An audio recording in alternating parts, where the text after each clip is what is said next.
What if the men guarding an Iranian missile base woke up on the wrong side of history and never even heard it coming? Somewhere along the Iranian coast, a brigade that spent a month firing missiles into the Gulf is about to learn what happens when the world's most advanced navy decides enough is enough. Before we go further, hit that like button right now. It genuinely helps this channel more than you think. Subscribe if you want more breakdowns like this one, and if this story grips you, send it to someone who loves a good military story. Now let's get into it. It is early morning in the Gulf of Oman.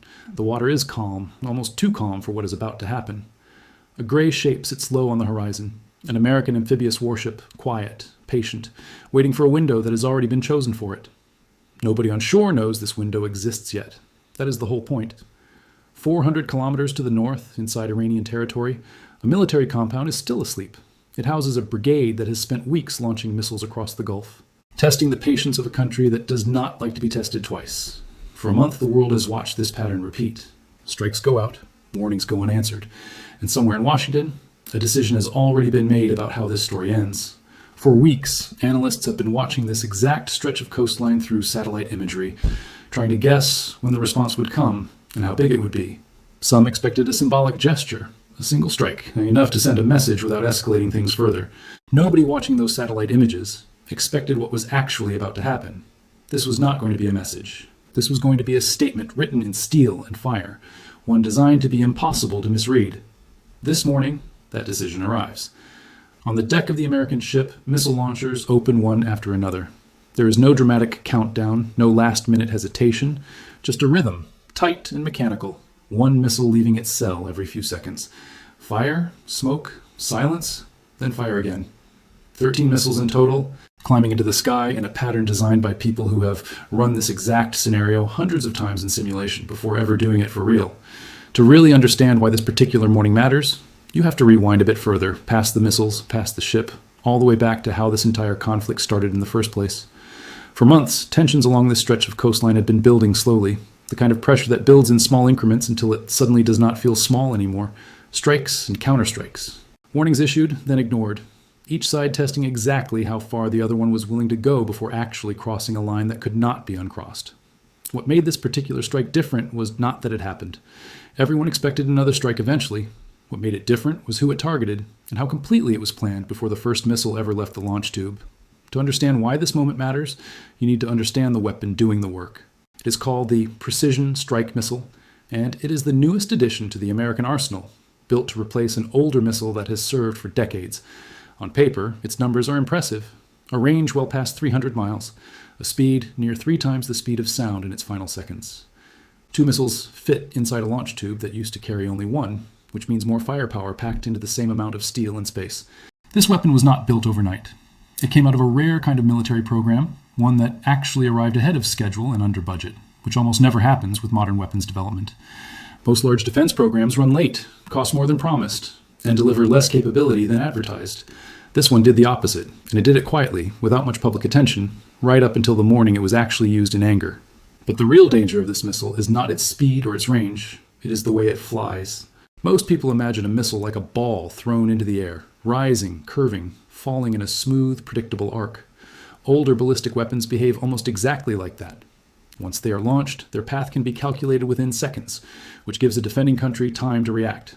This missile refuses to play by that rule. It flies low, flattened, constantly adjusting itself even in the final moments of its flight. It behaves less like a thrown ball and more like a decision still being made in real time. For anyone trying to shoot it down, that difference is the entire battle. And here is where the plan becomes genuinely brutal. All 13 missiles are launched seconds apart from different points along the timeline, but they are built to arrive together inside the same narrow window, just seconds apart from one another. Military planners have a name for this. They call it time on target. Instead of giving a defender 13 separate problems to solve one at a time, you hand them all 13 at once. A defense system built to stop missiles arriving individually suddenly has to handle a storm arriving as a single wave. This is the moment the outcome of the entire strike was decided. Not in the air, not on the ship. In a planning room, weeks earlier, when someone chose to stack every threat on top of every other threat, all timed to land in the same breath. While the missiles rise, something small but important happens on the ship itself. For those 40 seconds of launching, the vessel has to hold a straight, steady course. That is the price of precision. A missile timed to arrive with mathematical exactness cannot be launched while the ship is twisting and turning underneath it. So, for those 40 seconds, the ship becomes an easier target than it would ever choose to be on its own. The moment the last missile clears the deck, the ship banks hard and turns away, disappearing from the line it just held. Inside the compound, most of the soldiers stationed there have no idea any of this is happening. It is early morning. Some are still asleep. Others are just beginning their shift, walking between buildings, unaware that their location has already been calculated down to the meter by satellites they will never see and never know existed. War rarely announces itself politely. Most of the men on that base will not get more than a handful of seconds of warning, if they get any warning at all. Nearby, merchant ships in the busy shipping lanes of the Gulf watch something extraordinary happen in front of them. 13 white pillars of smoke rise off the deck of a warship in one of the most heavily trafficked waterways on Earth. Passengers and crew members reach for their phones. Within minutes, footage of the launch is already spreading online, long before any official statement is made. Nobody watching those contrails bend toward Iran needs an explanation. They already know exactly what they are looking at. On the Iranian side, the first warning does not come from a system built to stop missiles. It comes from a long-range radar designed only to see far, not to see clearly. This type of radar bounces its signal off the upper atmosphere to look thousands of kilometers past the horizon, further than almost any other system on Earth. But that reach comes at a steep cost. The picture it produces is blurry, uncertain, refreshed only once every 30 to 60 seconds. It can tell you that something happened far away. It cannot tell you exactly where or exactly what to do about it. The operator watching this radar does the only thing his equipment allows. He records the exact second of the launch and sends that information up the chain of command. It is a small, honest contribution, a single fact in a fog of uncertainty. Whether the rest of the system can actually use that fact in time is an entirely different question. 35 seconds into the flight, a sharper Iranian radar system wakes up. This one is far more capable. It builds real three-dimensional tracks, not just vague estimates, and it can see across the entire southern coastline of the country. For the first time, someone on the Iranian side has a genuinely clear picture of 13 missiles climbing toward them. But a clear picture is not the same as a firing solution. To actually shoot something down, a defense battery needs constant, precise updates, refreshed every second or two, accurate to a fraction of a degree. This radar was built to warn, not to guide a missile into a kill. It is a lighthouse, not a gun sight. It can tell the country a storm is coming. It cannot, by itself, stop that storm from arriving. So the problem stops being about physics and starts being about paperwork. The warning has to travel from this radar site to national headquarters, from headquarters down to a regional command, from the regional command out to an actual missile battery on the ground. Every single step in that chain costs precious seconds. On the American side, a nearly identical decision chain runs almost entirely through automated systems, collapsing from detection to action in a matter of seconds. On the Iranian side, that same journey runs through layers of human approval, each one required, each one slow. By the time a firing order actually reaches a battery, the missiles in the sky have already used up a huge portion of their total flight time doing nothing but existing.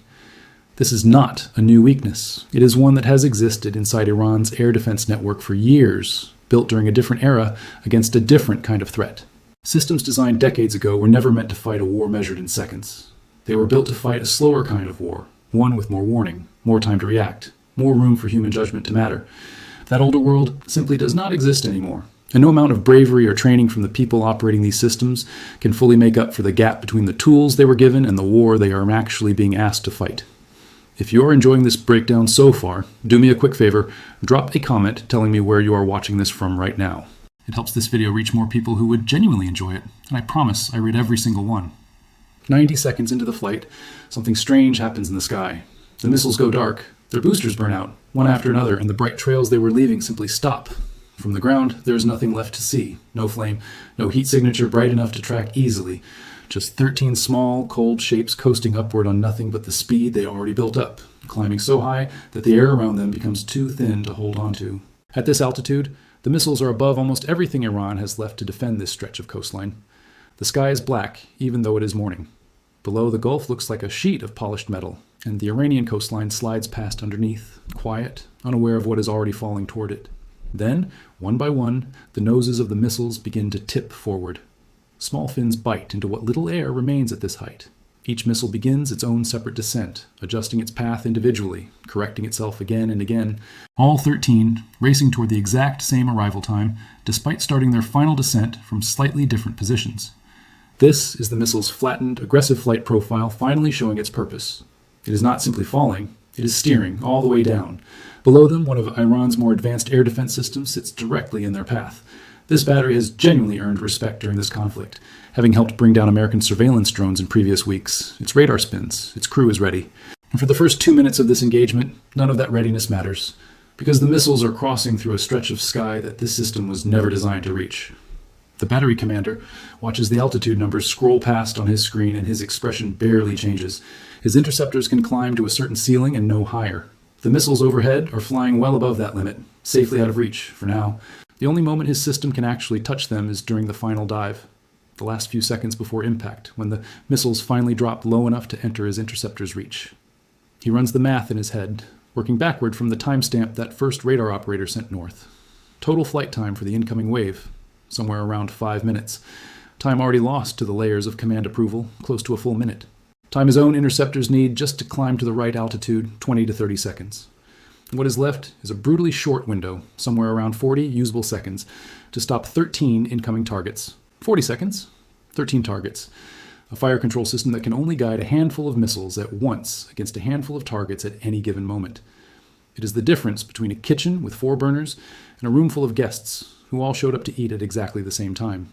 He gives the order to fire anyway, because even a battery with imperfect odds beats a battery that never tried. Interceptor after interceptor leaves the rails, climbing hard, hunting for the lead missiles in the formation.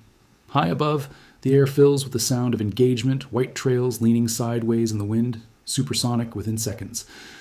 There is something almost tragic about this moment if you stop to think about it. This is not a crew that panicked, or froze, or made careless mistakes. This is a trained battery doing exactly what years of preparation taught them to do, executing a defense plan with real skill under real pressure. And it still was not enough. Sometimes, the outcome of a battle has less to do with courage or competence and everything to do with decisions made somewhere else entirely, long before the first missile ever left its launch tube. The problem the commander cannot solve is not the speed of his own missiles. It is the unpredictability of the targets. An interceptor climbing toward a maneuvering missile has to constantly rebuild its targeting solution as the target shifts and adjusts. A missile that keeps changing its flight path on the way down tears that solution apart faster than the guidance system can rebuild it. It is the difference between catching a ball thrown in a straight line and catching a ball that keeps curving every time you reach for it. Explosions bloom high in the thin air as interceptors detonate near their targets, but the tracks below keep falling. One after another, the intercept attempts miss their mark, not because the crew did anything wrong, but because the geometry of the fight was already stacked against them from the very beginning. By the time the last available interceptor has fired, the window has closed, the engagement is over, and the truth is, it was decided long before this battery ever got the order to fire. While all of this unfolds, a second American ship, a sister vessel to the first, launches its own wave of missiles toward an entirely separate set of targets. A key railway junction, an airport runway, targets chosen not just to strike a single brigade, but to slow down the entire province's ability to move troops, equipment, and supplies. This was never just about punishing one barracks. This was about reshaping what an entire region could and could not do in the days that followed. And still, the original 13 missiles have not looked at anything yet. That might sound strange for a modern precision weapon, but it is true. There is no camera in the nose, no sensor searching the ground below. Instead, the missile relies on an internal guidance system that tracks its own motion constantly, corrected by satellite positioning roughly once every second. It does not need to see its target because it already knows exactly where that target sits on the map, down to a matter of meters. A stationary building does not hide. It does not move. It does not need to be found, only aimed at precisely once before the missile ever leaves its launcher. Down at the compound, nobody hears the missiles coming, and that is not an exaggeration. At the speeds these weapons travel in their final seconds, they move faster than the sound they generate. The missile arrives at its target before the noise of its own flight ever catches up.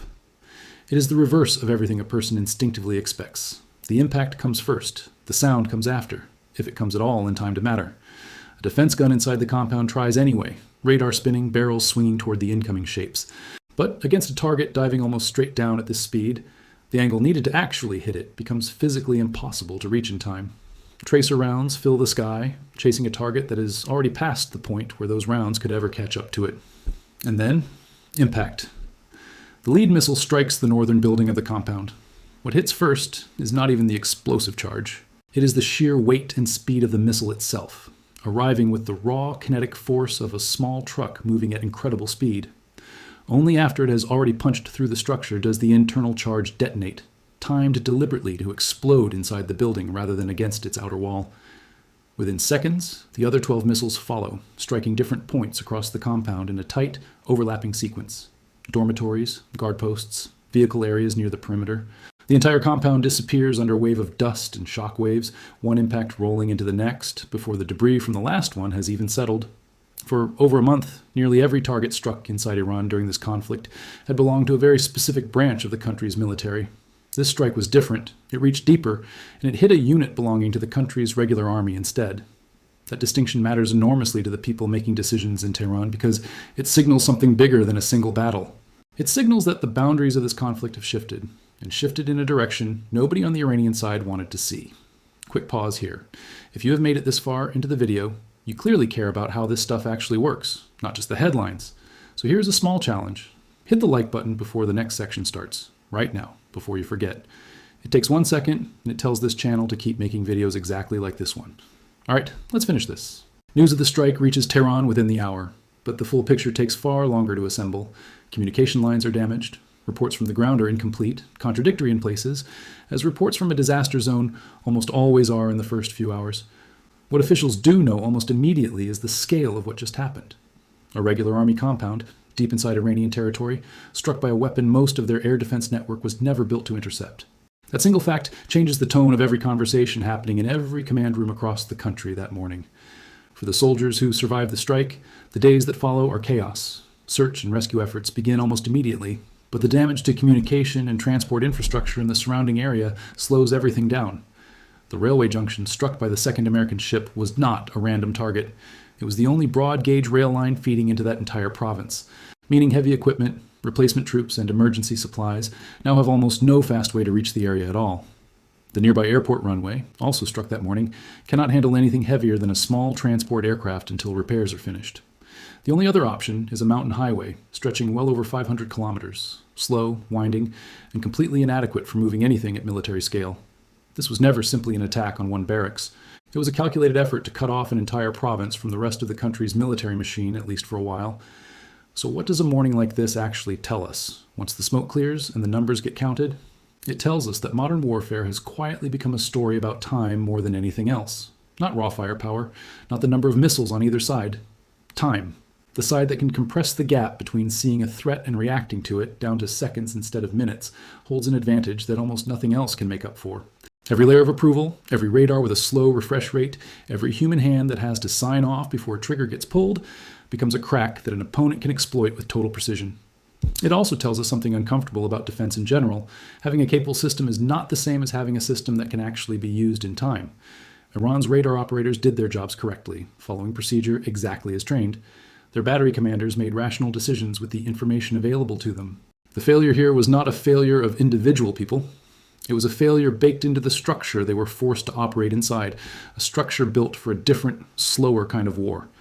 And there is a broader lesson hiding underneath all of this, one that goes beyond any single country or any single weapon. Whoever controls the tempo of a conflict controls the conflict itself, not the side with the biggest arsenal, not even the side with the most advanced technology, necessarily. The side that can think, decide, and act fastest, again and again, holds the initiative every single time. Everyone else is left reacting to decisions that were already made somewhere else, sometimes weeks in advance. This is why modern militaries around the world have spent the last decade obsessing over something that sounds almost boring on paper, the speed of decision-making itself.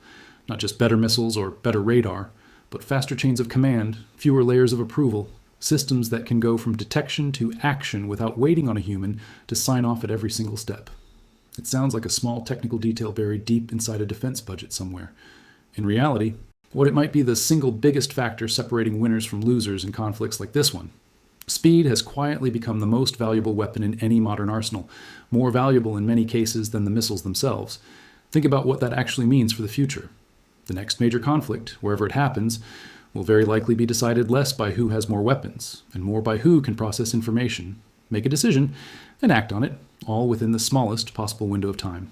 Countries that cling to slow, heavily layered approval systems, no matter how experienced or brave their soldiers are, will keep finding themselves a step behind an opponent who has already solved that problem. That gap does not close on its own. It has to be built deliberately over years, long before the first shot of any war is ever fired. The strike was not really won in the air over the target that morning. It was won earlier, in a planning room, by people who understood exactly how their opponent's defense chain worked and who built a wave of missiles specifically designed to break it. Every second after that decision was simply the world catching up to a conclusion that had already been reached. There is also something worth remembering here about the human side of all this. It is easy, watching a breakdown like this one, to get lost in the numbers. Range figures, intercept windows, flight times measured down to the second. But behind every one of those numbers were real people, on both sides, making real decisions under enormous pressure, most of them just trying to do their jobs correctly in an impossible situation. The radar operator who sent an honest report up the chain, even knowing it might not arrive in time to matter. The battery commander who gave the order to fire anyway, knowing the odds. The soldiers on the ground who had no idea their morning would end this way.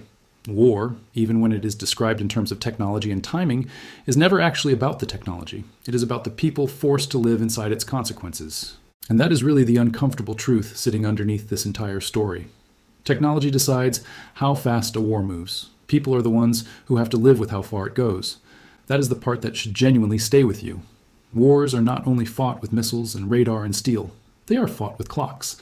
And on this particular morning, one side was operating in seconds, while the other side was still operating in minutes. That gap, small as it sounds, was the entire war in miniature. Picture it one more time, because it is worth holding on to. A ship sitting quietly in open water, patient, almost invisible, until the moment it decides not to be. A brigade sleeping just a few hundred kilometers away, completely unaware that its fate had already been written down in a planning document weeks earlier.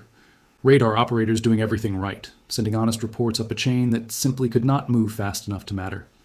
A battery commander, giving the order to fire anyway, not because the odds favored him, but because that is what discipline looks like, even when the outcome is already decided. And 13 missiles arriving together, silent, faster than the sound of their own arrival, closing a chapter of this conflict before most of the people involved even understood it had reopened. That is the story underneath the story.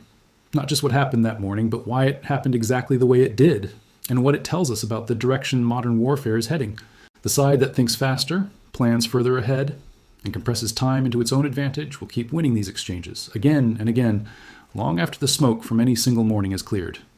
If this story taught you something new today, that is exactly why this channel exists. Hit subscribe if you have not already, and I will see you in the next one.